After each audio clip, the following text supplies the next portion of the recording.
Buonasera bianconeri, donc Lazio-Juventus 2-1, le match vient de terminer. Aujourd'hui il n'y a pas eu de live les gars. Vous savez, il y a des jours avec, il y a des jours sans. Personnellement je suis une personne qui a beaucoup plus de jours avec que de jours sans, heureusement. Mais aujourd'hui je ne le sentais pas. Il y a des jours où la vie vous démontre d'être une chienne. Voilà. Bref, donc si vous voulez, aujourd'hui je suis un peu aussi peu affecté par la défaite de la Juventus, déjà par mon état à moi, et puis parce que en quelque sorte ce résultat, je ne sais pas s'il est bon ou mauvais, c'est-à-dire que bien sûr c'est mauvais parce que c'est une défaite. Ça peut avoir du bon parce que quand même dans la fin du match on a vu de très bonnes choses, notamment au moment où on est parti à un 4-3, waouh, quel Juventus, si seulement on jouait tout le temps comme ça. D'ailleurs, il faudrait se poser la question pourquoi on n'a pas encore re-switché sur le 4-3-3.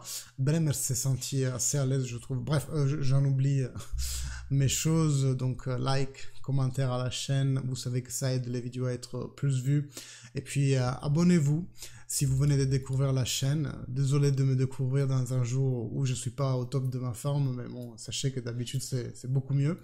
Et donc voilà, bon, pour faire un résumé, la première mi-temps où on a la Juventus qu'on a un peu l'habitude de connaître, une Juventus assez repliée en arrière qui attend l'adversaire, et on a essayé encore plus, j'ose dire, de faire de la densité au milieu de terrain parce que la Lazio, c'est une équipe de Sarri et même la qualité est vraiment intrinsèque aux joueurs elles-mêmes. Ils arrivent très bien à se passer la balle à un ou deux touches. Donc c'est une équipe qu'on appelle de palleggiatori.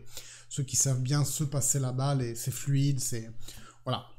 Donc on a fait beaucoup de densité pour les empêcher d'atteindre notre surface, ce qui fait que nous-mêmes, nous n'arrivions pas beaucoup à sortir.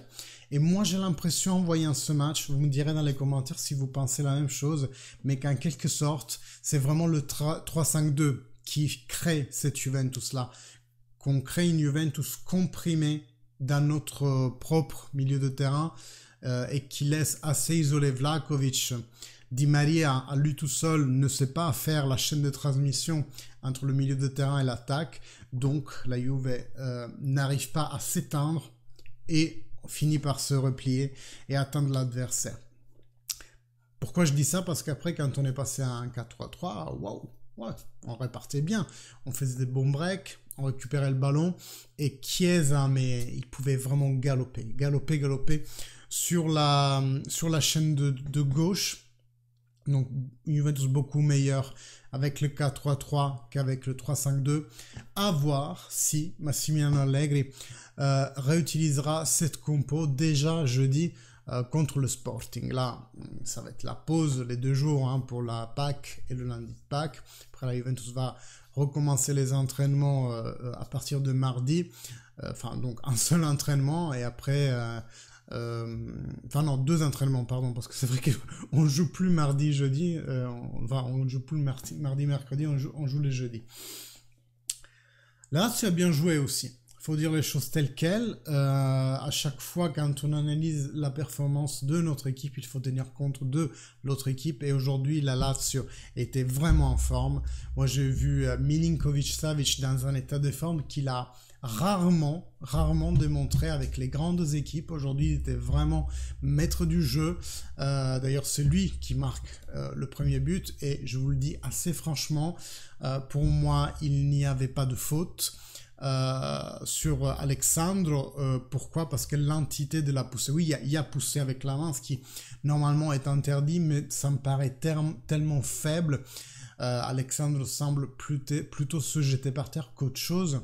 Et je vous dis ça vraiment en étant hyper objectif, puisque même Luca Marelli, qui fait le commentateur arbitral, c'est un ex-arbitre pour DAZN, a dit qu'il y avait faute et qu'il ne comprenait pas pourquoi le but avait été validé. Et moi très franchement, je le revalidais aussi. Après, il y a l'égalisation d'Adrien Rabiot qui atteint donc sa 10e cible en saison, 4e de la tête. D'ailleurs, il disait le commentateur que celui qui a marqué le plus de la tête, à part lui, c'est Osimhen avec 8 buts de la tête. Donc voilà, Adrien Rabiot se fait toujours trouver là où il faut, quand il faut. Di Maria un peu éteint dans la première mi-temps, mais il a su se réveiller justement dans la deuxième mi-temps et il a joué les 90 minutes au moment où on a switché en 4-3-3. Donc voilà, 4-3-3, c'est vraiment une piste à attentionner pour le futur. En début de vidéo, je vous disais aussi que je ne sais pas si c'est un résultat positif ou négatif, parce que ça dépend de comment on regarde le classement. Et ça, on le saura le 19 avril. Il y aura, vous savez, la décision du Conseil du CONI qui va nous dire si oui ou non les points nous seront restitués ou pas. Et de mon humble opinion, si on reste sur un classement tel quel, donc avec les moins 15, c'est évidemment un résultat positif parce que ça nous éloigne de la zone Champions League et on n'arrive pas à profiter du fait que l'Inter et Milan aient fait match nul. Au contraire, si jamais les 15 points nous sont restitués, de 1, nous restons au-dessus de la Lazio. Et il est sûr que même si le résultat en soi il est négatif, c'est clair que c'est pas pour nous l'enjeu de la saison d'aller gagner encore des points sur celles qui sont derrière nous en championnat. Puisque la 4e place à ce jour, si les choses restent telles quelles, elle est assez assurée. Par contre, ça nous donne un arrière-goût un peu doux du fait que la Lazio reste dans les 4 premières et c'est l'Inter qui est rétrogradé à la 6e position si les 15 points nous sont restitués. Donc aujourd'hui déjà, à l'état actuel, ils sont 5e. Si les 15 points nous sont restitués, on monte à la 2e place et donc eux, ils seront mathématiquement 6e.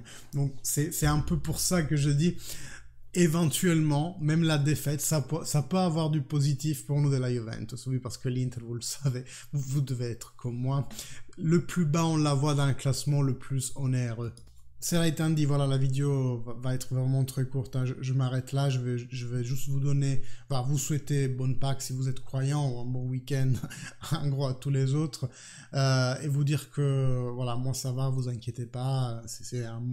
J'ai reçu une mauvaise nouvelle, mais ça ira mieux. Et que de toute façon, on se revoit, je pense même pour Pâques, parce que je vous avais promis une surprise et je compte toujours tenir parole. Néanmoins, on se verra pour d'autres vidéos d'ici jeudi. Et après jeudi, je reviendrai plus fort que jamais en live et je vous y attends tous. N'hésitez pas à liker, commenter la vidéo pour la rendre plus visible sur YouTube. Abonnez-vous si c'est toujours pas fait. Moi, je vous souhaite une bonne soirée, bon week-end et fino alla fine, forza Juve. Ciao à tous.